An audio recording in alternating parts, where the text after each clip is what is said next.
After a grueling campaign, Donald Trump is officially the president-elect, leaving more than 70-something million voters now asking, how in the hell did this happen? Joining me now is Paola Ramos, MSNBC contributor and the author of Defectors, The Rise of the Latino Far Right and What It Means for America, and Natasha Alford, senior vice president at TheGrio and author of American Negra. Natasha, I want to start with you. The number of people who turned out in this election is actually overall lower than 2020 for both of the candidates. Trump is actually still tracking lower than his 2020 vote count, as is Kamala Harris. NBC had exit polls that identified what NBC has defined as, or calling, an ominous development for Democrats. I mean, we only saw just 31% of voters that identified as Democrats turning out to vote, down from 37% 4 years ago. I mean, Natasha, is it the product that's being sold that's the problem, or is it the way that it's being sold to the American people the problem here?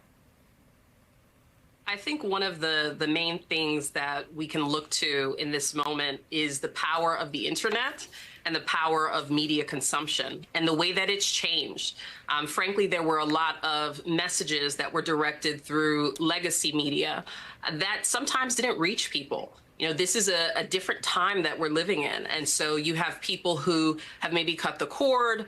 You know, they don't open the New York Times on a Sunday, but they do get their news from a WhatsApp group chat, or they're on social media.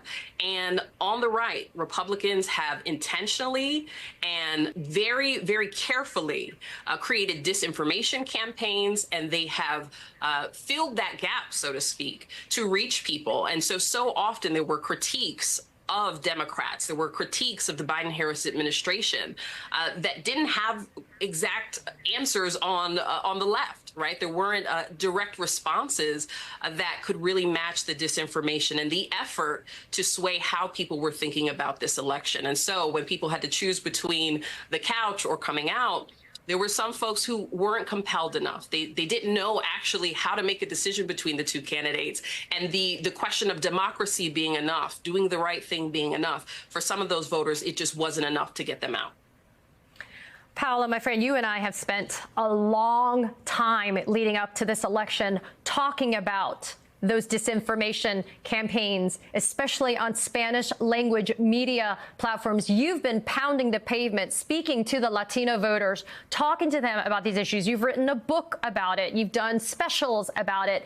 And now when we look at all of these returns and we're seeing the number of Latinos and Latinas that voted for Donald Trump despite his racist rhetoric, it kind of makes me want to pull my hair out a little bit here, Paola, because not only is it voting against your best self-interest here, but Paola, explain how it is that this information was available and it could have been accessed. And yet we're sitting here having this conversation now when it's been something that we've been focusing on for a long time. I mean, I saw it happening in real time in Miami-Dade County. I know you did. You know, I think it's hard because it is a very hard and uncomfortable truth to face what is happening, to face the reality that over 45% of Latinos voted for this person, right? A person that was actively promising mass deportations, actively promising to separate families, and talking in such vile ways. And I think what's very important right now is not to just dismiss these gains as simply a result of economic anxiety, as simply a problem of the Democrats. I think we have to dig a little bit deeper and have those uncomfortable conversations. This goes beyond the MAGA movement in politics, in my opinion, right? This is really about Trump tapping into these very real racial and ethnic anxieties and grievances that as Latinos we carry.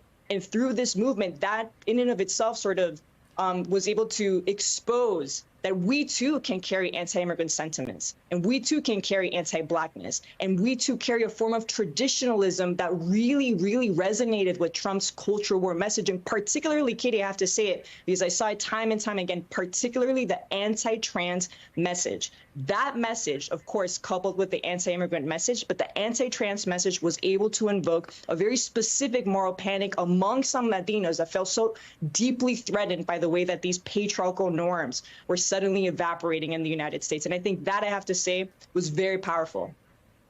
Well, and I appreciate your honesty on that, Paola, because, you know, Natasha, conversely, we talked about this, you and I too, right, on my show. Running up to Election Day, the Democratic Party kind of in a tailspin, worried about losing black male votes. But in the end, the black men, and especially the black women, voted for Kamala Harris by the largest margins of any population. I mean, it's time, isn't it, Natasha, for people to recognize the disproportionate burden that's been carried by especially black women when it has come to having to save this country from itself. The black community showed up consistently, in many ways, thinking about the interests of the country at large above anything else, right? And what I saw this week with our Grio commenters was just this sense of exhaustion, this sense of, if we care and you don't, what more can we do? What more work can we do? With black men in particular, I actually think a lot of this was wishful thinking. I think it was Republican messaging strategy to make people jump on the story and think that black men were going to leave the Democratic Party in droves, to create a sort of permission structure for black men to think about that. But I think that this is part of a larger effort, right? It's not just the 2024 election. There has always been this narrative that you should leave the quote unquote Democratic plantation.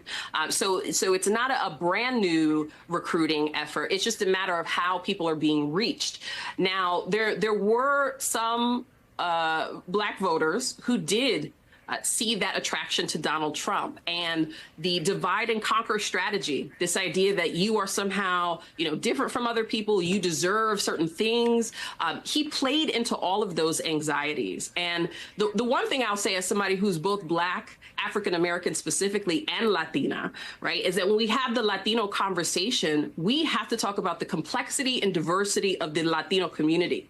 The numbers of Puerto Ricans who voted for Kamala Harris versus the number of Cubans who voted for Donald Trump. These are two different communities, different histories. And so, as Paula said, race is a part of the conversation. The openness to white supremacy, this idea that, it's not disqualifying, all of that is baked into the caste systems that exist in some of these home countries. And so this is our time as media to make a nuanced take a nuanced approach to the way that we cover Latinos, to stop lumping them together, to stop assuming that because somebody is Latino, they're not black or they're not white.